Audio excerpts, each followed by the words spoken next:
Supreme court ॿाहिरां media सां ॻाल्हाईंदे पाकिस्तान मुस्लिम लीग नून जे अॻुवाण दानियाल अज़ीज़ चयो त इमरान खान बनी गाला जी ज़मीन ख़रीदारी बाबति मनी ट्रेल पेश करण में नाकाम वियो आहे। इमरान खान सुप्रीम कोर्ट में भी कलाबाजी खाई रहियो आहे। आज उन्होंने अपने केस के हवाले से मजीद कलाबाजियां लगा के दिखाई अदालत के अंदर। हुन चयो त इमरान खान बनी गाला जी मिल्कियतुनि जो हिसाब नथो ॾेई सघे। हू क़बूल करे रहियो आहे त वटसि मनी ट्रेल न आहे। संदसि चवण हो त JIT खे नवाज़ शरीफ़ ख़िलाफ़ को बि सबूत न आहे मिलियो। नवाज़ शरीफ़ काॾे न पियो वञे।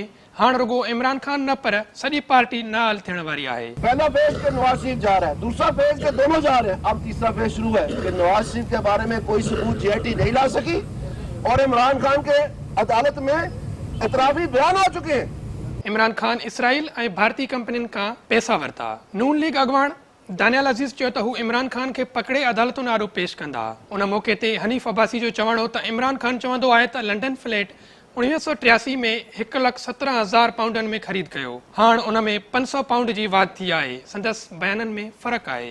हुन चयो त इमरान खान जो वकील परॾेही फंडिंग तस्लीम करे चुको आहे। इमरान खान मुतहिदा बानी खां बि किरियल आहे। संदसि मक़सद मुल्की तरक़ी ख़िलाफ़ आहिनि। PTI सरबराह नाअहल थींदो कि इमरान खान साहब नाअहल होने जा रहे हैं और नाअहल जब वो होने जा रहे हैं, डिस्क्वालीफाई होने जा रहे हैं, यानी अब कोई दूसरी रास्ता नहीं है ना उनके पास। संदसि चवणो त इमरान खान जी एजेंडा रुगो मुल्की तरक़ी खे रोकणु आहे। हनीफ़ अब्बासी चयो त लंडन फ्लैट जे नाले ते इमरान खान जो नओं U-टर्न साम्हूं अची वियो। PTI सरबराह नाअहल थींदो। हनीफ़ अब्बासी चयो त वज़ीर आज़म नवाज़ शरीफ़ किथे बि ग़लति बयानी नाहे कई।